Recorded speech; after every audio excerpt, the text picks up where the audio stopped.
What's up, everybody? Welcome back to the Standing Guillotine podcast. We are a little bit late this week, but that's because plans changed a little bit. I was busy taking some obnoxious teenagers to Washington, D.C. on a school field trip. So we were out for the count. So now that we're back, we're running things together. We're going to talk UFC Fight Night. This was Holloway versus Allen, and then we're going to preview the next fight night, which is coming up in just 2 days, and that's the Pavlovich Blaydes fight night, which should be pretty big because I think that's going to determine the next John Jones fight if Stipe does nothing. Yeah, it doesn't look like Stipe is going to fight. And even though Jones wants that fight, I don't think he's going to get it. Stipe has been pretty quiet the past couple weeks. And I mean, if you're him, right, think about the legacy that he has. What value does he really get other than money, right? What value? A lot of money. Right, a lot of money. But would that do more damage to his legacy? Because he's considered one of the top heavyweights of all time. No, I don't think so. I think. Well, one, he gets to put a beat down to. You get to put a beat down to John Jones. But I don't think he would. I don't think he would end up not being the GOAT of the heavyweights. Right? I think it would be John Jones would just be able to solidify himself as probably the greatest of all time. Yeah. Overall fighter. So but I don't think it would take away. I think John Jones has more to lose in that fight than Stipe does. Okay. I like that take. I will agree with that. If no matter who we see here, Pavlovich or Blaydes win, do you think either of them holds a candle to John Jones? No. Now, interesting question here. What if John Jones decides he doesn't want to fight the winner and he only wants to fight Stipe? Is heavyweight fucked at that point? He'd probably have to give up his title. Yeah, but then who would it go to? The winner of Pavlovich Blaydes? That would be a crazy scenario, or right? Or the winner of Pavlovich Blaydes would probably fight Gane.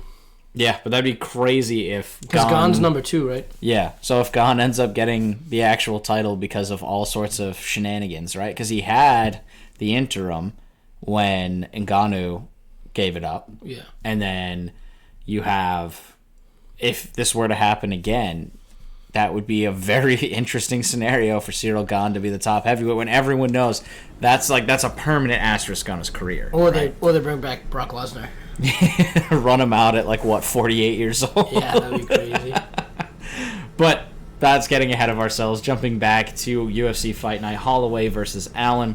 We're going to talk about the fights that we highlighted last week just because I don't really want to spend a ton of time on this card because I think a much more interesting card is coming out next week and there's more news in the MMA world to talk about, quite frankly. So looking at this, we had the first one that I want to highlight. This wasn't a fight we talked about, but it was one that's gotten a lot of conversation, is the Jocelyn Edwards-Lucy Pudilova fight. That one went to that split decision. There was a lot of controversy, and everyone on the commentator's desk was saying that was the worst fight that they had. That was an absolute robbery. It was the worst fight they had ever seen. You texted me, what was it was at plus 4,000? Yeah, Jocelyn Edwards on DraftKings was, at the end of the round 3, was plus 4,000 to win. That's absolutely crazy. I hope somebody cashed that just for I'm sure they did. Why the hell not, yeah. Right? What was really interesting is, so I went back and watched this fight again, because the first time I watched it, I was 100% Pudilova should have won. She won rounds 1 and 2. Shouldn't have even been a contest. Even if she lost 3, it shouldn't have mattered. Mm-hmm. But when I went back and watched, my reaction was very similar to that of the people who were the commentators, right? And they were all Pudilova won 1 and 2, 100% Pudilova won 2. But funny enough, looking at the judges' scorecards, the question was actually round 1. Round 1 ended up being the deciding factor because all 3 judges ruled that in favor of Edwards. And with this, it's the idea that if you go back and watch that fight, and if you use a stopwatch or you time it or you just have a good sense of how to count, which not everyone does, but if you look at that fight... I usually use Mississippi's. Right, I use fingers and toes, and once I run out, I'm fucked. But with Lucy Pudilova, she was on top for exactly half of a round. The other half of the round was on the feet. And on the feet, she looked absolutely lost and accomplished nothing. Jocelyn Edwards, on the other hand, was able to land significant strikes. So a lot of the controversy people had is a significant strike more important than a takedown, right? But we were just looking, because we had this conversation a few minutes ago, but we were looking at what the actual UFC scoring is. And if we look at it, the first criteria is effective striking and grappling. And if you go back and watch that very first round, the takedown itself is not necessarily effective grappling. It's what comes afterwards. So with that, if you look with that mindset, whether you agree with it or not, it's the UFC rule. If you look with that mindset, then it makes sense that Jocelyn Edwards would have won that first round because her striking was more effective than the grappling or wrestling of Pudilova.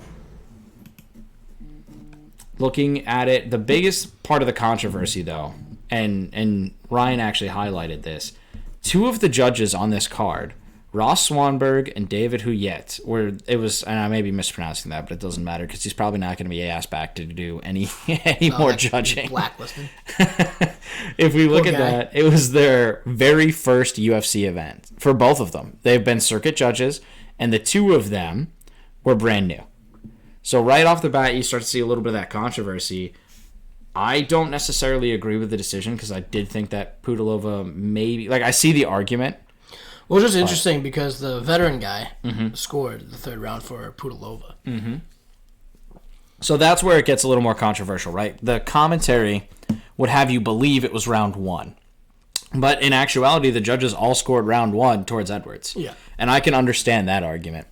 Round 3 is where it becomes a little bit interesting. I thought that's where the controversy was. I thought that she had clearly won. I thought that Pudilova had controlled the whole third round. I would agree. I think going back and looking at round 3, I did think I would have given it to Pudilova. But again, I'm not an expert judge, but I guess 2 out of the 3 judges weren't either. So looking at that is tough. That's a tough loss. If you're Pudilova, I mean, she was out of that ring so fast, or out of the octagon so fast, she's pissed. And she was talking to what looked like an official. So I wouldn't be shocked to see like a protest put in place over the officiating. I don't know how effective one would be, but I do think that could be a pretty big black mark for both of these judges on their very first card. Yeah, Cormier was very, very outspoken about what his thoughts were on the outcome of that fight. Yeah, and I mean, Bisping was too. Yeah, but I think both of their arguments were 1 and 2, 1 and 2, 1 and 2. I think if they go back and watch that fight, maybe you reframe that argument around round 3. Yeah. So if you're going to argue that decision, the best thing to do is watch round 3, because I think round 1, at least in my mind, and by the UFC letter of the law, and all 3 judges agreed, that round belonged to Edwards. Whether or not you value control time more than effective punching doesn't really matter. Well, David Cormier is also a little biased because he's a wrestler. Yeah, big-time wrestling guy. And Bisping's half fucking blind, so why are we listening to him? Dude's got literally one eye, no depth perception. But looking, again, more towards fights that we had talked about, I think pretty much every fight that we highlighted was something that was pretty exciting. The Lando Venata, Daniel Zellhuber fight, Lando showed a lot of heart in that one. That one went all 3 rounds. Zellhuber won 1 and 2 pretty convincingly. And round 3, in my opinion, was Venata. I think Zellhuber kind of, whether it was that he took the foot off the gas or that he was just himself surprised how effective Venata was, I think he let the foot off the gas there. What's interesting, though, actually, I have my rounds mixed up. I'm fucked up. Never mind. Round 2 was the one Venata won. It's been a while. He cut me some slack. I had to go 3 days walking around the entirety of D.C. I put up 70,000 steps in 3 days. It was unreal. That's too much walking, dude. My legs hurt. My brain is done. I learned too much. I can't have that. But no, Lando Venata and Zellhuber, back and forth, back and forth, back and forth. I do think it was a good fight. I do think it's a good decision. And we wanted to see, when you're a young UFC fighter and you're a prospect and you get handed your first loss, how do you bounce back? Yeah. Well, for Zellhuber, he bounced back. He's right back on the right track. And a win over Lando Venata, who we've talked about is kind of a 50-50 coin flip, the way that he fights. But still an established and respected veteran in the game. That's a good name to have on there for a young fighter. Pretty sure I put my money on Venata, and I remember watching that fight and being like, I chose the wrong guy. Yeah, I mean, Because I felt like Zellhuber control, and Buskin would agree, because I thought that Zellhuber controlled the whole fight. yeah, that was a 30-27 decision. The others were 29-28. Weirdly enough, though, Sal D'Amato actually had a 29-27. He gave Venata an 8 in round 1. So Zellhuber really came out sharp. Fast.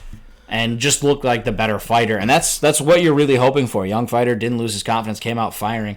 I think over time he lost maybe a little bit of steam, but I just don't like he couldn't quite put Venata away.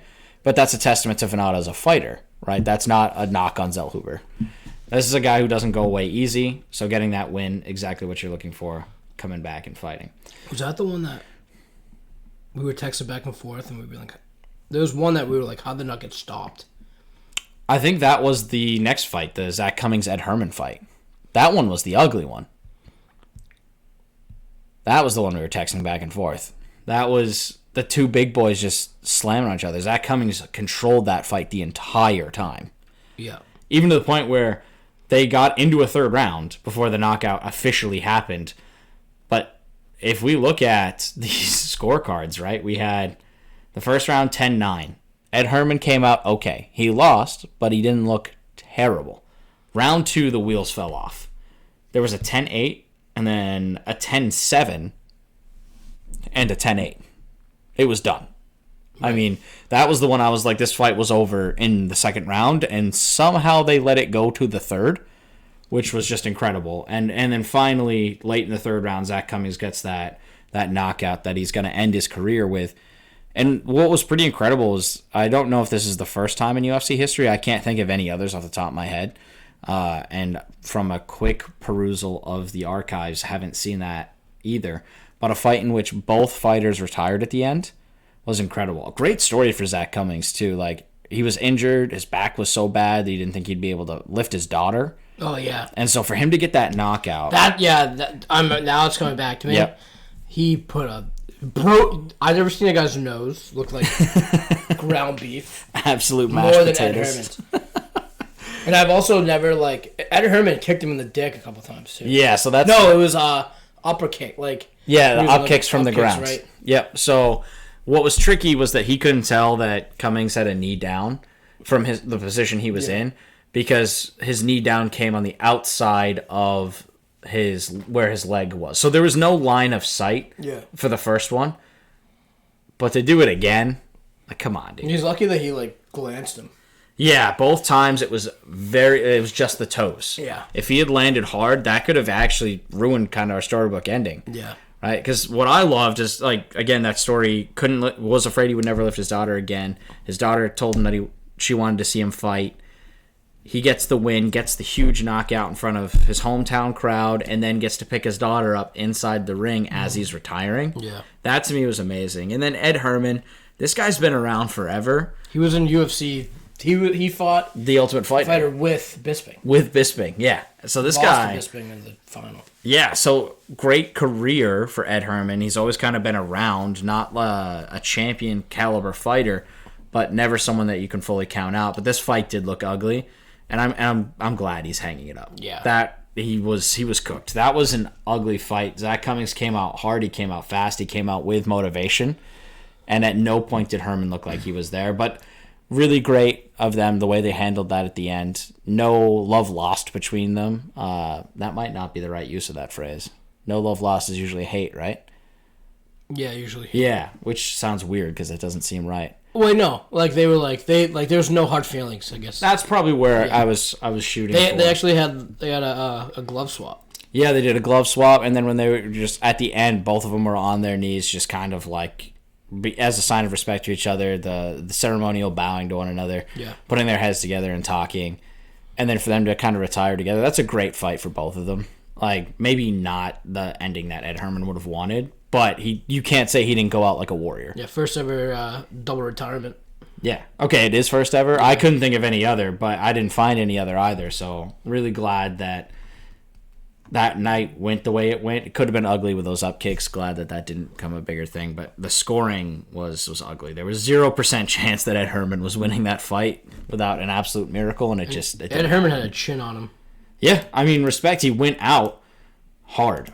Like, there was no argument to be made that he wasn't a warrior. Yeah. I mean, it literally took Zach Cummings, like, pinning one arm and then just landing free shots on him up against the cage for the fight to finally end. But I was texting saying, like, Ed Herman's not there. To me, it was one of those, like, it's not quite a standing knockout, but it should have been a standing knockout. He wasn't really there, and he just wouldn't give up. So, like, at what point do you yell at the referee for not jumping in? But it is what it is, and I don't think Ed Herman would have liked it if the ref had ended it any other way. I'm surprised that didn't get fight of the night. I am, too. I'm actually or even Cummings' performance. Yeah, I would take a performance of the night. But speaking of the first performance of the night, an absolute great fight here. This is one we highlighted that was massively disrespectful to be on the prelims. We were both shocked. This is the Brandon Royval-Mateus Nicolau fight, ending in first-round knockout by Brandon Royval with an absolute knee from hell. That thing came up fast. That thing came up hard. I didn't even see it. I just saw Nicolau drop. And then when they showed the alternate angle, how hard that knee hit, it was lights out instantly. Yeah. Great for Brandon Royval that he got performance of the night. It was so quick. 2 minutes and 9 seconds.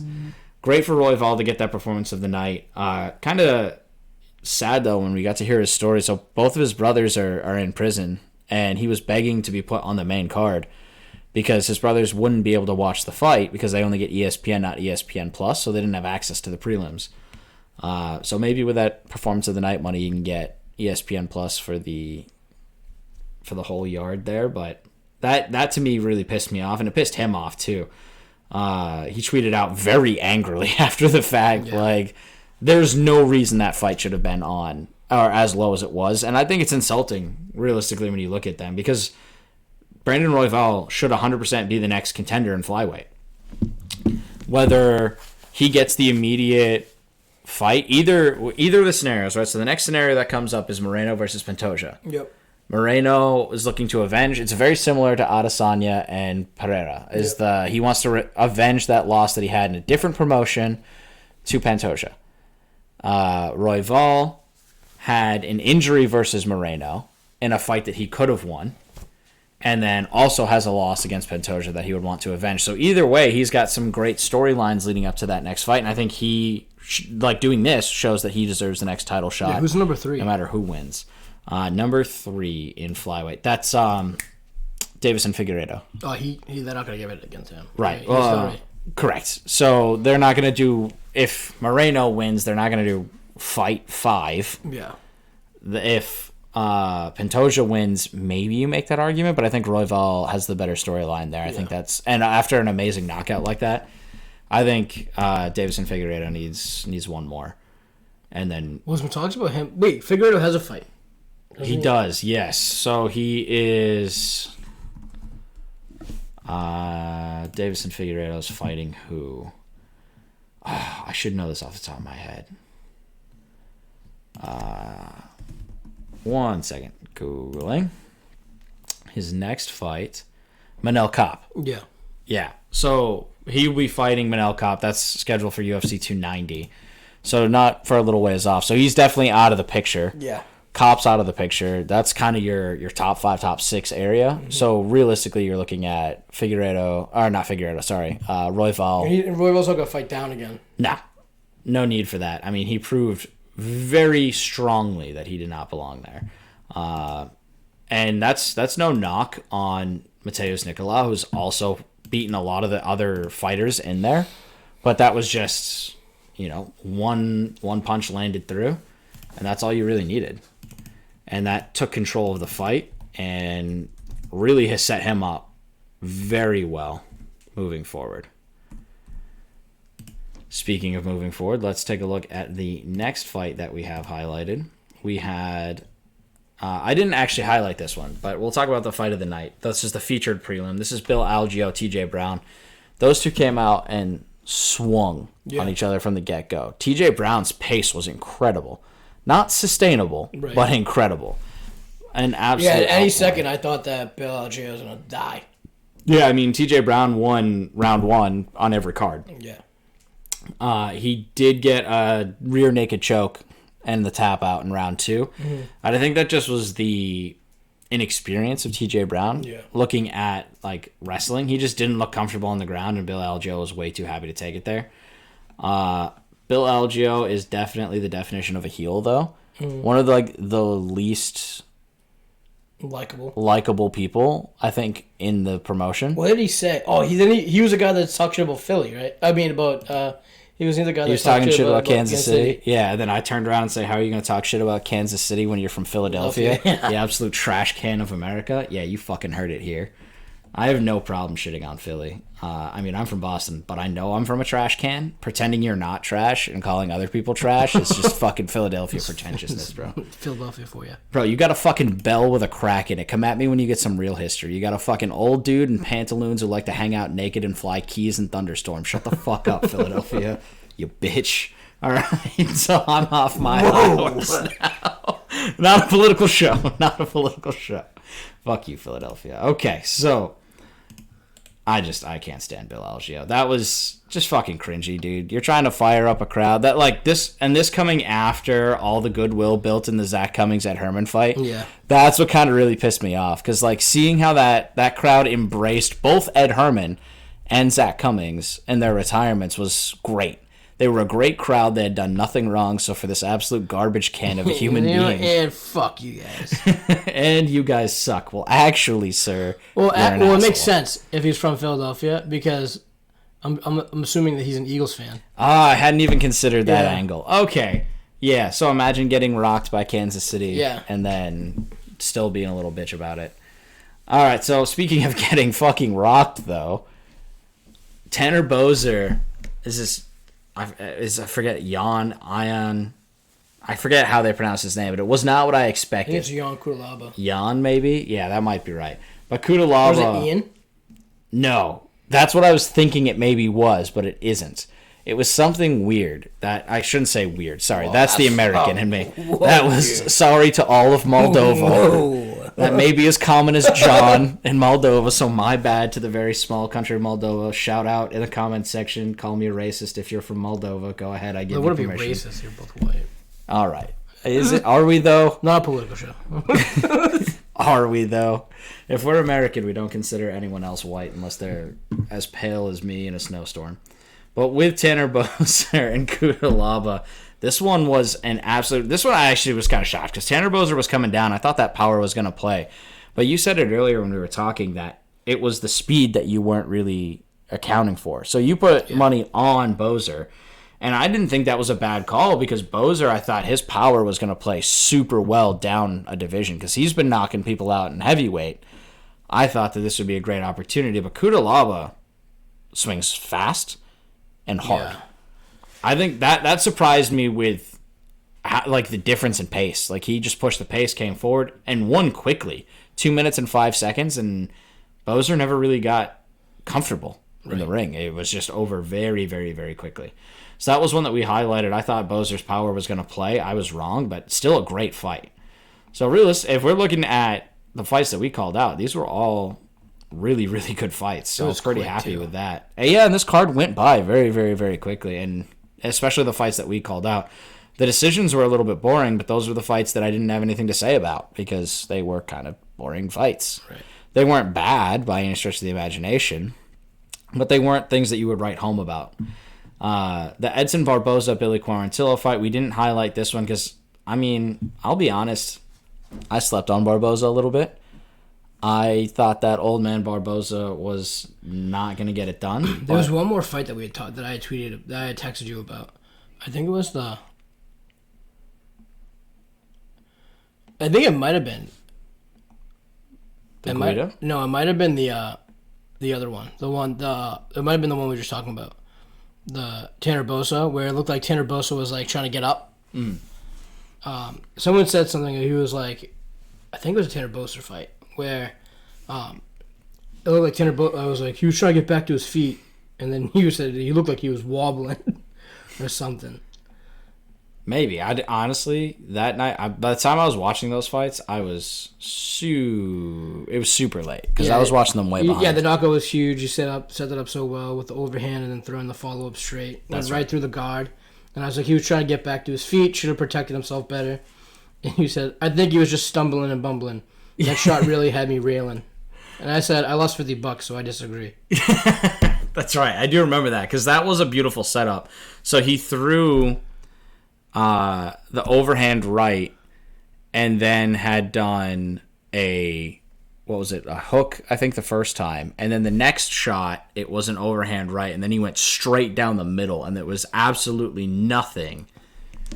I could have my hands mixed up, whichever way it was. But either way, like, he set up the combo very, very well. He had just done one combo, and then he pivoted to another. Yeah. And Bozer's guard had completely shifted to compensate for the one, and instead got rocked straight down the pipeline. Which actually, again, beautiful transitions, if you don't mind. But that idea of setting up and changing your throwing ties really well into the Barboza-Quarantillo fight. Because Quarantillo did the same thing 3 times in a row, and Barboza caught him on the third try. It was an overhand right level change to try and scoop a takedown. Yeah, the knee heard around the world. Yeah. To be honest, the Royval knee was still a little bit more impressive to me, just because how quickly and the fact that I didn't even see the knee. Yeah. But that's not to take anything away from Barboza with an absolute monster knockout. Shows that he's still a name in the featherweight division. Even if he's not at the top, he's still not somebody that you can just say. He looked good. Yeah, he looked young. He looked hungry. He looked probably the best he has in the last while. He'll probably get a top 15 next fight. I wouldn't hate it. That was a great one. But this is the same thing. If you throw the same combination 3 times against a fighter with that much experience, you have no one to blame but yourself. And this was something that Barboza said he had trained for, right? They had watched the film, and this is his one move. This is Quarantillo's one move.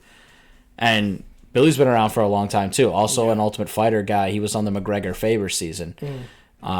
If you've got one move and you haven't developed over that much time, I was a little shocked at how much press he was getting. Yeah. Against someone in Barboza who has been there, done that. But they were talking like Quarantillo is an up-and-comer. The guy's like 32. The only thing that's up-and-coming is retirement. Right. Like, what the fuck are you talking about? 5 more years. Yeah, okay.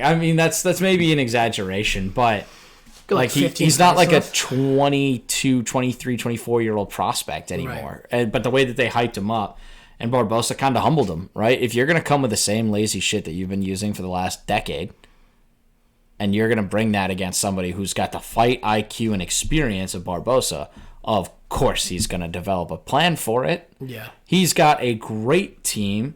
He knows what he's doing. He's got some great names on his record. Like, yeah, he's 23-11. He hasn't looked great lately, but he does still have 14 knockouts. Now, obviously, this was number 14, but going back, he's lost against Bryson Mitchell, talk about unlikable people, Giga Chikadze, who is one of the up-and-coming fighters. The same with Bryce Mitchell, even though he's dumber than a bag of rocks. But going back, I got to go ways back until we have some quality wins. But he's fought Justin Gaethje. Yeah, he lost to Justin Gaethje. He beat Dan Hooker back in 2018 when Dan Hooker was still alive. He's not dead yet, but he did lose to Khabib, which, makes sense. Why did those two even fight if Barboza's a featherweight? Was he in lightweight? He must have been. Because he fought Beneil Dariush, she's beaten, which we've got some more to say about Dariush at the end. But if we go back, Anthony Pettis, he's fought. Tony Ferguson, he's fought. He dropped weight. He went down. That's incredible, actually. Paul Felder. You've got Michael Johnson back in 2015, and Johnson was a very, very, very up-and-coming fighter. Yeah. Fun fact, I actually worked with his younger sister. Oh, really? Yeah. She was like, oh, yeah, that's my brother's a UFC fighter. And I was like, oh, no way. She's like, yeah, you might know him. It's Michael Johnson. I was like, yeah, of course I know him. Yeah, that was when he was in the low part of his career. Oh, yeah. Now he's coming out of that. That last fight he had was a big win for him. I'm hoping, fingers crossed, big things for him in future. But he's beat Bobby Green, Donald Cerrone. Like, he's got names, right? This isn't a guy that you can just walk into a fight with and assume he's not. Is that Charles Oliveira? No, different Oliveira. But like Jamie Varner, if we want to throw back the standing guillotine, the loser to the standing guillotine himself. But going back, these are names, he's been fighting in the UFC for a long time. He's seen a lot of great fighters win or lose. So to come in and throw the same basic combo, not change anything up 3 times in one round, and not even just in one round, in half of a round, you threw the same combination 3 times. You don't have to be an expert to time that. Nope. And Edson Barbosa is a knockout expert, so it was just like you get lazy with it, and that's the danger that somebody with Barbosa's power has. I didn't think Barbosa's hands had it, so not shocking to go to the knee, because the knee, I don't care who you are, knees still hurt. Yeah. Old man or not, an old man kneeing you in the head is going to hurt, and it definitely put the hurt on Billy Quarantillo. Moving on, Max Holloway, Arnold Allen. God damn it, Max Holloway. So, I would just like to point out one thing. This fight shows to me that Volkanovski is just on another freaking level. I feel like he shouldn't even be in that division. Volkanovski cannot be allowed to continue to be in this division because it's just ridiculous. Max Holloway, amazing fight. Volkanovski is doing in the featherweight division what McGregor did. We're like just going through everybody. Yeah, but I mean, look at it this way, right? Max Holloway might go down as the second best featherweight all time because of Volkanovski. Yeah. But look at Max Holloway's... Well, I don't know. I mean, Conor McGregor was a double champ. Yeah, but I mean, look at who Holloway's run through, though. Holloway's the ultimate gatekeeper. No, I mean, I'm talking about Volkanovski, really. Volkanovski, I think Volkanovski could be a double champ. I think if he had another crack at Makhachev, I think he could do it. He was almost there. But no, that wasn't... Was that a title fight? Was that a title fight? Yeah. Was it? Yep. And so, if we look at this, we have Holloway beating Allen, right? Arnold Allen, great fighter. He honestly looked just a little bit slow coming out there. Definitively won round 5, but every other round was Holloway. And Holloway just has that steady style, right? And that incredible statistic of never being knocked down, which I would throw an asterisk on. We had this argument earlier this week where the only reason he didn't get knocked down was because the cage held him up. Yeah. And then he got punched back up to his feet. I don't know, man. It's still never been knocked down. All right. It's dumb. If it was Muay Thai, that would be considered a knockdown. I know it's not Muay Thai rules. But it's not wrestling moves either. And so like he's been taken down to the mat with wrestling, but he's never been punched down to the mat. But like a leg sweep, what counts as a knockdown. They consider that takedown. In Muay Thai, that's considered a takedown by blows. Yeah. So like if you want to get super technical, he's never been punched down to the ground. So whatever, or knockdown rather is what it's not a takedown. It's a knockdown if you sweep them off his feet. And he's been swept off his feet. I mean, they don't call him blessed for nothing. Yeah, I mean, man is either super lucky or has got some divine fucking intervention. But if we look at this, he's beaten Calvin Kattar, right? So looking at the current state of the division. So he's beat Calvin Kattar. He's beat Arnold Allen now, who is the next up-and-comer. Talk about a guy who's fighting everybody. Yep, he has beaten Frankie Edgar. He has lost to Dustin Poirier. Twice. He has beaten Brian Ortega, who's still up there. Defeated Aldo. This is weird. That's the same fight, I think, right? No. I don't know why they don't have a decision on this one then. UFC's page is bugged. Beat Anthony Pettis. It's the FBI. Beat some dude named Lamas. It's probably Lamas, but I'm going to be an asshole. Stevens. One of my all-time favorite interactions was Stevens and Max Holloway. No, McGregor. Oh, and McGregor. He was like, yes, you TKO people, I knock people out. Who the fuck is that guy? I did actually just see a clip of that earlier today. I forgot that's who that was. I'm pretty that's sure hilarious. it's him, right? I think so. I'd have to go back and double check, but fucking McGregor, dude. Has defeated Oliveira. And yes, this time the real Oliveira, Charles. Beat Cub Swanson back in 2015, so good Cub Swanson. Yeah, Jeremy Stevens, yeah. Yep. So, like, if we go through... Did he fight Holloway had to fight McGregor, right? Yeah, he did. McGregor. Yeah. Now, he did lose to McGregor. I'll give you that. But... His decision. Yeah, by decision, not anything terrible. So if we look at, and then the first fight was a loss to Poirier. So talk about a comeback from as being a young prospect, losing your first fight, being able to bounce back like that. But going through his career, he's an absolute gatekeeper, and this is a huge. Well, no, because he's been the champion before. But it was interim, wasn't it? Not. I'm pretty sure it was interim. Was he the champion? Maybe. If he was, then it was by interim. Let's see. So let's see. Max Holloway, champion.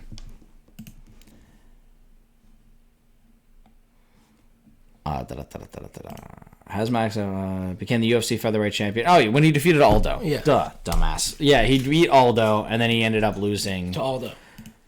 to Aldo? Yeah, I think the other fight when the two other fights. The one that it didn't show. That's why it was bugged. Okay, so he lost to Aldo. And then McGregor beat Aldo. Yeah, and that's how the whole McGregor shenanigans became McGregor shenanigans. Yeah. But if we look at Max Holloway, right, and we look at the division rankings, so let's take a look at featherweight. So you have the only fight that makes sense. The only fight that makes sense here. So you have Yair Rodriguez, the interim champ, who's inevitably losing to Volkanovski. If for some bizarre reason, though, that Yair Rodriguez is able to pull off the win, this is what you have to cross your fingers for if you're Max Holloway or a Max Holloway if fan. you're Dana White. Yeah, if you're Dana White, something's got to fucking give. Because if we look at this, everyone beneath Holloway, Brian Ortega, Arnold Allen, Calvin Kattar, all have lost to Max Holloway. You have maybe a fight with Josh Emmett, but what value does fighting down serve Holloway? He just fought down. I'm pretty sure he said, "I'm not fighting down." So what do we do? He doesn't really know what to do. Because he might even there's about him moving up. Yeah, but he still thinks that he's got a shot at Volkanovski, but he's lost, 3 times? Yeah. 3 times with Volkanovski. I mean, a quadrilogy is not unheard of. They were close, don't get me wrong. They were great fights. That last one, though, wasn't too close. Yeah. That one was ugly. That was Volkanovski all the way. But that's what is so incredible to me. Volkanovski does to Holloway what Holloway has done to everyone else in the division. And it's just this steady stream of always punching, always moving, always being active. Their cardio is unreal. But everything that Holloway does, Volkanovski does better. Yeah. And that's what's really incredible to me, because Holloway wins with punches and bunches by keeping up a high volume over time. But Volkanovski absolutely dominates. And so that becomes the question of, what do you do here? You could move up to lightweight or pray. A lot of people do that. Yeah, I mean, look at lightweight, the way that it stands, right? There's no way that Volkanovski can keep up. I mean, Volkanovski played rugby at like 205, plus 200 pounds. Yeah, I mean, I don't think that he would have an issue moving up in weight. No. And then we saw him look good against Islam. He's short. He's very short. Yeah. I think he's like 5'6". Yeah. Or he might, if we're being generous, let's say he's 5'8". Because before he was a fighter, he played professional rugby. Mm-hmm. He has the ability to pack on mass. He had to be big. He looked great at lightweight. He did not look out of his depth at all. No. Even, do you remember, have you seen the meme of Islam Makhachev's face when Volkanovski had him on the ground? No, that kind of like, oh shit. Yeah. He's like, it's because Makhachev, I don't think has ever been put, has felt that pressure. Usually Makhachev's the one that's putting pressure on people. Relentless pressure, and Volkanovski giving him that relentless pressure. I think if Volkanovski wanted to seriously make that jump, you have to wrestle a bit. I think go a little bit more wrestling. A little bit more wrestling, and maybe walking around a bit more at that, rather than coming up to that and building it up in a short time period. Mm-hmm. If he wins this next one, I think his next thing is, okay, let's seriously take maybe the rest of the year. Yeah. And get comfortable at that weight and training at that weight, walking around even bigger than what he would normally be, because he had to bulk up. And if you watched any of his training videos, he probably didn't bulk up. He probably just couldn't do that much cardio. Right, because I feel like his body's so used to slimming, cutting. So now you got to train that. Tough for him. I bet, but I mean, them guys. I bet he walks around. He probably walks around at what a lightweight would. Yeah, fight at easily. And so I think that with him. He's. But you know what though? If you look at see if you can find a picture of Volkanovski at a weigh-in. Yeah. Because when McGregor fought down there, he looked like he was dead. Let's see. I mean, he's always looked amazing at his weigh-ins. Yeah, but right. So he doesn't that's what I'm saying. Like, what does he look like? Because if you look at pictures of McGregor at weigh-ins, he looks like he looked like he was dead. But he doesn't really he looks like he's comfortable. Yeah. Like, this is his fight against Holloway. The face may be a little bit emaciated. But bring up a picture of he's not the skeleton of Conor McGregor. But the pot McGregor was bigger than all of them. I mean, I saw a video of him being interviewed in look. Yeah, it's unhealthy. Yeah. Like he's a completely different person at now because he's been probably. Right, I didn't recognize him recently. Well, when he looked like he was a silverback gorilla. Right, but even now, even looking back at these old pictures, low-key kind of looks like Jake Paul there with the emaciated face. Yeah. Like, that's not the Conor McGregor we know. That's a guy who's been struggling with some demons. Yeah. Well, that's why. But it just goes to show people knock on McGregor because he sleeps on the silk sheets. Yeah. Right now, so it's hard to get up. The amount of work that he was putting in to become look at the difference. Look at that. So we're looking at a side-by-side video with featherweight versus lightweight McGregor, and it looks like his torso is literally half. Yeah. Not sideways, but if you turn the body to the side, that's the literal, that looks like a guy that if I were to give him a strong hug, might actually break his spine. Yeah. That's scary. He's emaciated. Yeah, that does not look good. And so him moving up was the right choice. I think Volkanovski looked incredible no matter what. He also did everything he needed to do in that fucking division. There's nothing left in featherweight for Volkanovski because realistically you have maybe if you could set up a fight with, let's see, Brian Ortega I think has no upcoming fight. So if you were to set up Brian Ortega and maybe Josh Emmett as your next guy. He did lose recently to Yair Rodriguez, but if he were to beat a top 5 guy, that would be the only other fight where okay, here's a different opportunity. If you're not going to give it to Holloway, you need to give Ortega another shot. But I don't think that any of this is a conversation worth having because Volkanovski is just going to run through them. Yeah. It's just, unless something crazy happens. It's like boys fighting men. Right. It just, to me, it doesn't make sense. The dude's an absolute juggernaut. He's Alexander the Great for a reason. Yeah. He is 100% one of, in my mind, yeah, you can say Conor McGregor 2-time, but what Alexander Volkanovski has done at featherweight and how long he's done it for, and that doesn't mean that what Conor McGregor isn't impressive, but I think Volkanovski, if he moves up and starts showing the same dominance at the next division, then he definitely gets in that conversation of greatest of all time. But let's look ahead. He needs that money fight. He needs that real fight. Well, I guess he got it with Makhachev. He did get it with Makhachev, but I would love to see another great fight. Why not have Makhachev fight him again? I think it'd be worth it, but I think one more title defense needs to come in, and he needs to defend against Yair Rodriguez. Yeah. But I think that would make sense as a next logical. If Makhachev makes the next contender look bad, right, then that I think is a good fight. But with lightweight, we also have talked about the possibility of Poirier and Gaethje. I wouldn't hate seeing them move up. Mm-hmm. So there's definitely some contenders who have legitimate cases in lightweight, so that's not even really an easy thing. Yeah, but I feel like lightweight's very top heavy. All right, speaking of top heavy, Volkanovski gets real jacked, fights Leon Edwards.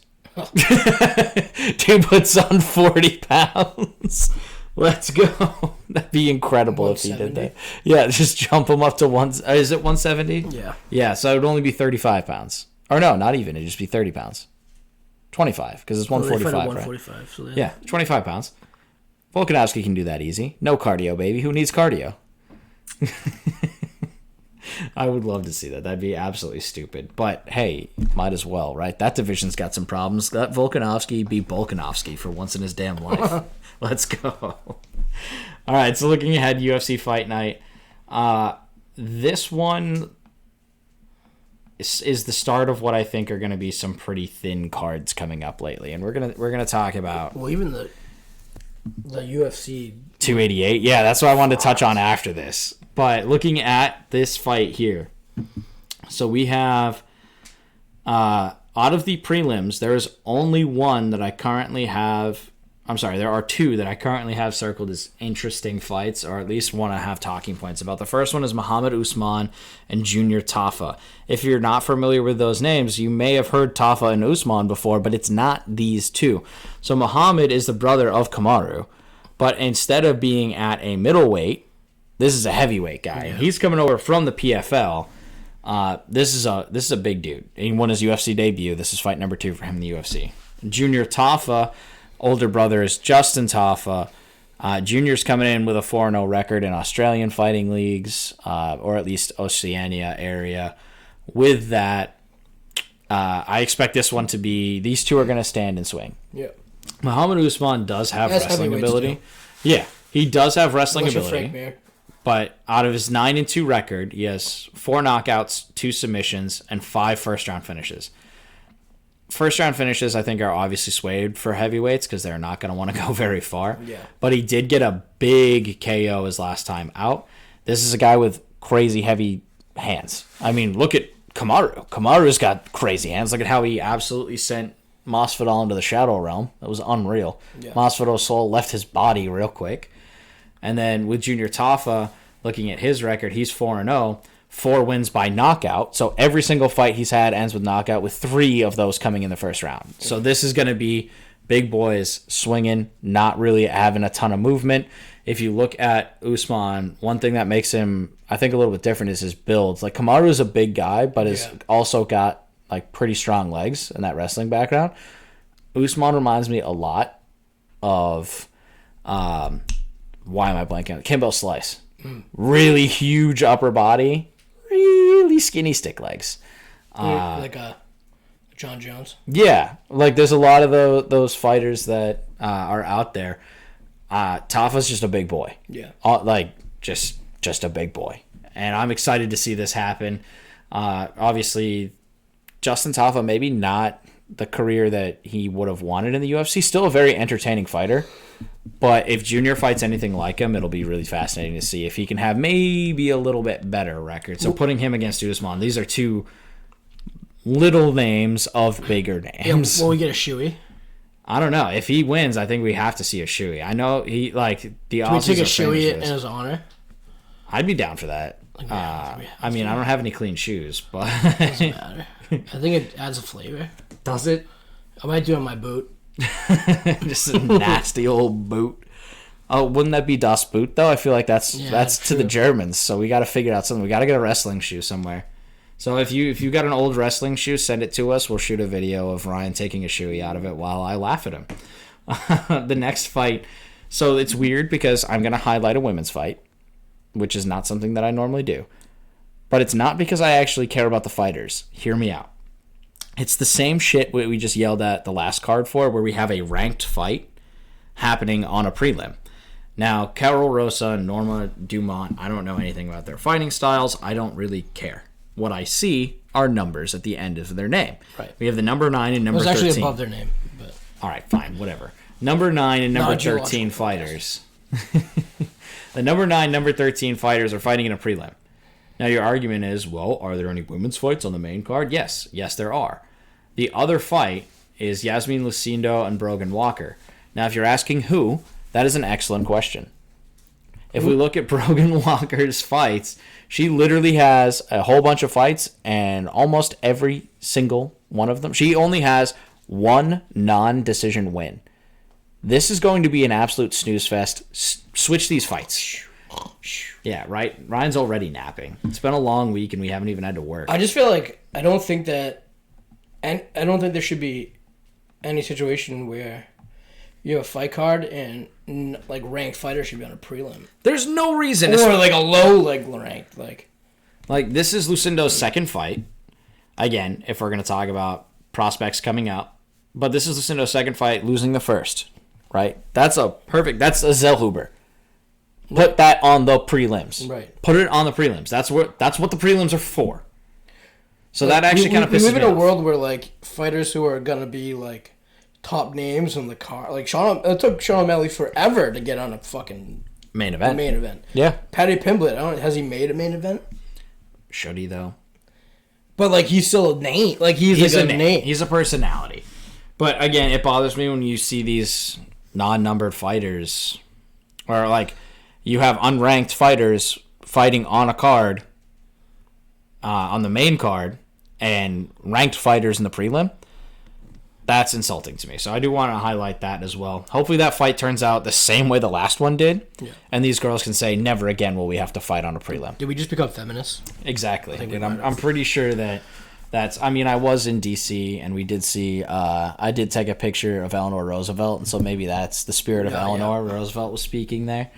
But who knows? Other fight that I wanted to highlight, or there's a few here, but on the main card, so the prelims, it's those two that I would highlight. They're back-to-back, conveniently enough. The other is a who's who of I don't know these people, and I'm not going to bother to do the research on them. I'm just going to watch, and then I'll make my opinions afterwards.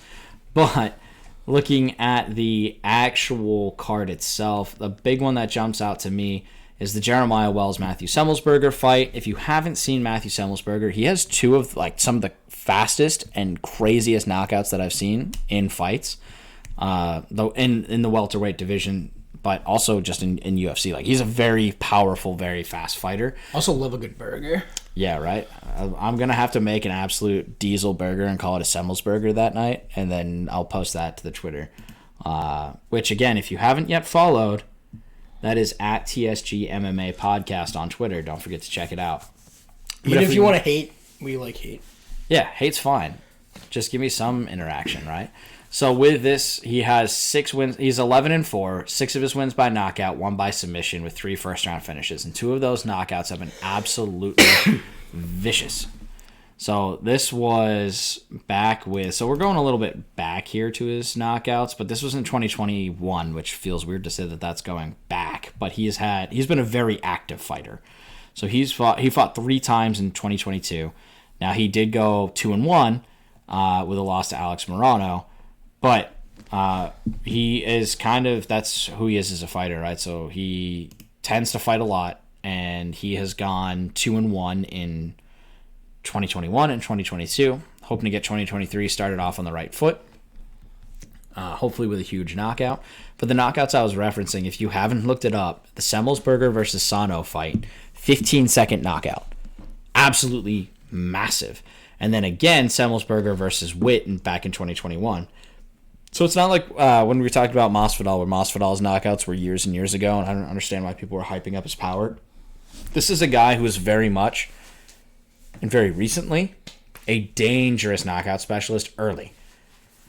So he's going to look to come out hard. He's going to look to come out fast, and that's kind of been his downfall. Can't come out soft, dude. Yeah, if you come out soft, then why even be there? The nips have got to be hard. The dick's got to be hard. Otherwise, what's the point of a cup? That's why you get the extra large cup, so nobody can tell you have an erection. It's fine. I'm sure some of them do. Especially with the ground game, dude. Yeah. They don't call ground and pound for nothing. Exactly. But looking at this, he's fighting Jeremiah Wells. Jeremiah Wells is 11-2-1 in the welterweight division. He's on a 5-fight win streak. So this guy's no slouch on his own. 5 wins by knockout, 4 wins by submission. A little more balanced, but a guy who is willing to stay on his feet. Now, I will say, though, what's crazy is the wins by submission have not been in the UFC. So he has 3 fights in the UFC. He has... 3, no? He's literally shot 1 time and scored a takedown 1 time. Or sorry, he's shot a bunch of times. He's only scored 1 takedown, but he converted that into a submission in his second fight. But this is a guy who won by KO, TKO in 2 of his fights, and then won by a submission. I think this one we can expect another stand on the feet, brawl it out. But what I could see is if he starts to get gassed, go for the takedown. Now, this is a guy who's 5'9", fighting a guy who's 6'1". So I do think that we may see a little bit more push towards wrestling, but round 1, I expect him to stay on the feet. I expect it could be very dangerous very early for both fighters as they trade heavy shots right off the beginning. So that would be one that I would look and want to highlight. The other fight that, obviously, I mean, Pavlovich and Blaydes is super important. We talked about it at the beginning of the podcast. But the other fight on here, Bobby Green, Jared Gordon. So this one we were talking about. So Jared Gordon, when we were talking about Paddy Pimblett, Jared Gordon is coming off of what some could argue controversial decision loss to Paddy Pimblett, where the UFC didn't want to look bad. I think this fight may actually show us Who Patty Pimblett who is. Patty Pimblett is. Who is Patty Pimblett? Right. It's like one of those books the kids should read. If Jared Gordon comes out hot, if he comes out and looks really good against a veteran like Bobby Green, then I think maybe that's a little more, that says more about Jared Gordon. But if Bobby Green absolutely dusts Jared Gordon, that's going to make Patty look bad. Yeah. And that's a situation where Patty is going to catch ricochets for this, but I think at the same time, he's a fighter that I don't really know that his heart's all the way in fighting. Like, you've seen the videos of him getting huge and, like, having fun. And, like, yeah, it's funny to laugh at, but it's kind of awkward when you look at Patty Pimblett. Like, this guy's really not that invested compared to some of these guys. I'd be pissed if I were them. If we look at... But he's a scouser. Yeah, but, I mean, he looked ugly in that fight. Knocked out. I mean, he could if he fights Bobby Green. Bobby Green, big, bad Bobby King Green. 29 wins, Does he have 10 a by head knockout. tattoo? He does. It's a full skull tattoo. That takes badassery. Yeah. So 10 wins by knockout, 8 wins by submission, 10 first-round finishes. This is a guy who gets shit done. Now, he does have 14 losses, but he's been around for a minute. He is not ranked, but I mean, he's on a downward trend. He did fight Drew Dober, lost by knockout. That was a good fight. Makachev. He did lose to Makachev, Round 1. got KO'd by Makachev. He fought Al Iaquinta and beat him with KO. He lost to Fiziev, who is trending way up. Yeah. So not a bad loss By Stock there. and Fiziev. Right. And so he did beat Lando Veneta and Guida, both guys who were on the last card. Yep. And so he's been around. He's been around. Let's put it that way. This is a guy who has quite a few fights in the UFC. Isn't quite out of it. He's fought Dustin Poirier back in 2016. He's fought Edson Barbosa, which is fascinating because then that means that he's come up. Yeah, he's also come up because he's no longer... Oh, no, he is in the lightweight division. Yeah. Okay, so and Barbosa went down, which is absolutely crazy. One of Poirier's first fights in the lightweight. Yeah, back in 2016, could be. And then we have not like a ton of names, but the guy's always been around. He has fought some good guys. He's fought some guys that I don't know their name, and there's probably a reason for it. But he does have a lot of wins. He's got a lot of punching power here. I think if we're going to look at this fight, I think it's going to be a good fight. I thought Jared Gordon put out a great show last time. Mm-hmm. I don't think he's done yet. Both of these guys, funny enough, these would be guys that like the PFL would kill to have, which is a weird thing to say. I don't think they really have much UFC stake anymore, but these would be guys that the PFL would kill to have and build promotions around, which is kind of crazy to think about.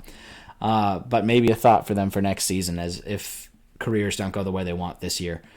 But we'll see a lot of that. I think so. A lot of those older fighters, especially ones that have like cool nicknames, because if you look at this, it's Jared Flash Gordon. That's a sick nickname. Yeah, it is. And at 19-6, he's got a decent enough record. 6 wins by knockout, 2 wins by submission. So again, I think these guys are going to stand and punch. That doesn't mean that Gordon can't wrestle, but he's landed in his UFC career, 6 takedowns. The out of PFL 49 dish out attempts. some money though. Yeah, I mean, I think these guys are good candidates for it. This could be their audition fight. When you got Bellator though. Yeah, Bellator. I think if you want to stick more to that, like making money every fight type, but like they have the chance. Realistically, if you look at PFL, a lot of these guys have chances for getting for the million because the PFL guys are not the best in the world. Right. But this is a pretty light card. Overall, I think there are good fights. There's value to be had in this card, especially since it's free if you have ESPN Plus. So definitely worth watching. And Pavlovich Blaydes obviously sets up some really interesting stories for the heavyweight, which we've discussed earlier in the pod. The big thing here, though, is the last bit of news I want to touch on is UFC 288. UFC 288 is looking really light. So if you haven't yet seen somehow, UFC 288 has now gotten pretty skimpy. So looking at that, so there is still one more fight night in between. So there's Pavlovich Blaydes, Song versus Simon, and then Sterling versus Cejudo is obviously going to be an amazing fight. Right. UFC 288 is the definition of top heavy. Yeah. So Aljamain Sterling, Henry Cejudo is the big one.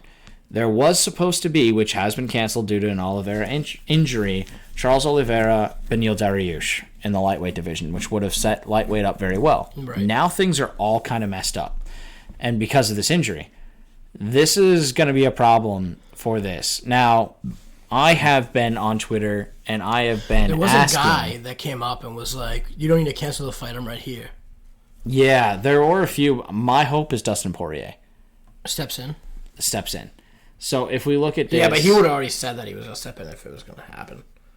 I know, but, I mean, there's still time. There's still time. He's hinted at it on Twitter. He hasn't definitively shut the noise down. And that's the hope. So hopefully they can figure out something at lightweight, but if we go to the rankings here, the lightweight rankings... Well, who's the guy that said There's a guy on the card that said that. Because I think the other guy's fight got canceled, too. Let's see. Not Drew Dober. No. Who? That's an okay fight, if we're looking that far Maybe ahead. it wasn't. Yeah, I'm not sure. But I would love to see Poirier step in. Because right now, you're like, Aljamain Sterling, Henry Cejudo is going to be a great fight, but I'm not paying $80 for one fight. Right. Just not going to happen. We'll have to go to, like, Hooters or something. Yeah, I mean, I would absolutely throw down some dollar bills and Hooters, though. I would go to a place that's got the fight, but I wouldn't pay the $80. Right. Absolutely asinine. Jessica Andrade, that's a good fight. I'll give it that. But if you're not big into women's fights, then it's kind of light. Bryce Mitchell's fighting. Kind of tough for me to root for a Russian, but Bryce Mitchell is just the worst and one of the dumbest people that has ever walked the face of the earth. This one I think is actually interesting. I don't know if you've seen this, but Kron Gracie is fighting. So, yes, the same Gracie family. Like Royce Gracie? Yeah. So, nephew of Royce Gracie. So, I think that could be interesting. Let's see a guy who literally just wants to do one thing and one thing only. I'd love to throw back to the early UFC where it's like, great, I'm going to throw 0 punches, and I am just going to try judo. Or BJJ. PJ, yeah. Yeah. But looking at his fights, right now he's had 2. He's 4-1. Younger guy. I could see this being... Oh, just on Twitter. Interesting. And it was... Cejudo wants Justin Gaethje added to UFC 288. Suggests title eliminator. Where's Beneil Dariush? I wouldn't hate that either, but Gaethje just fought. That's the thing. We just had a Gaethje fight, and that was against Fiziev, and that was a fucking war. I don't think he's ready to go against Beneil Dariush. I don't think that. So that's why I think Poirier is the better fit there. But yeah, I mean, if Gaethje wants his chance, now's the time. Like he's talked about wanting to do that. If he can saddle up and get that again, that wouldn't be the worst thing in the world. Well, UFC 280, they pushed the fight back to UFC 289.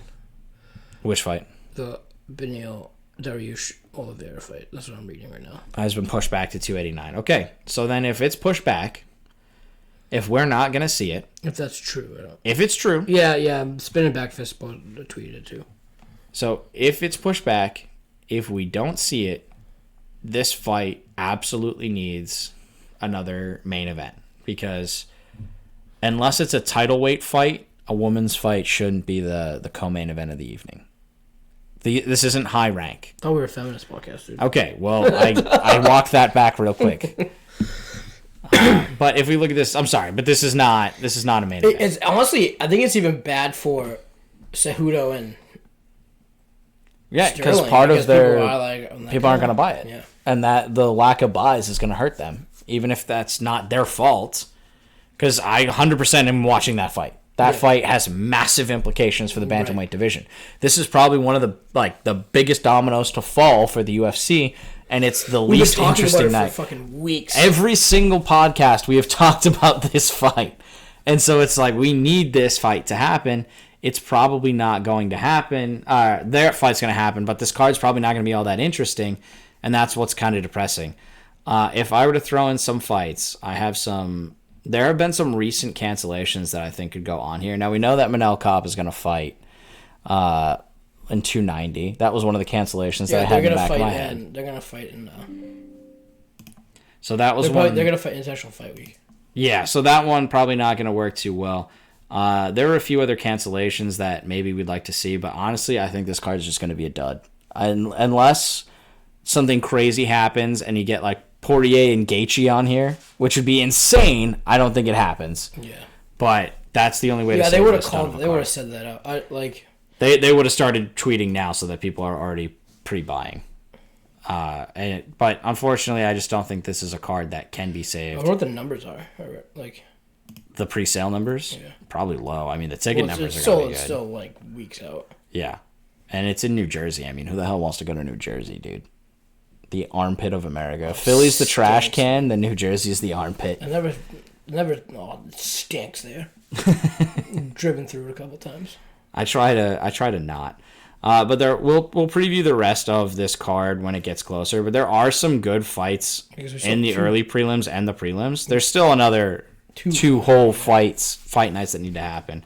So fingers crossed that something good happens to this. But right now, UFC 288 is looking pretty slim. Hopefully next week in our next podcast, which is just in a few days now, hopefully we're able to come back with some better news. We could sign off right now and they'd be like, breaking news. Yeah, right. As soon as we sign off, because I feel like this happens to us every time. As soon as we sign off, something big happens. Yeah. But all right, thanks so much for listening. We are out, and we will see you very soon, Monday night. Don't forget to check us out on Twitter. Don't forget to check us out on Spotify. And don't forget to check out our YouTube page as well, as we have now started uploading our content there, too. Adios. Peace.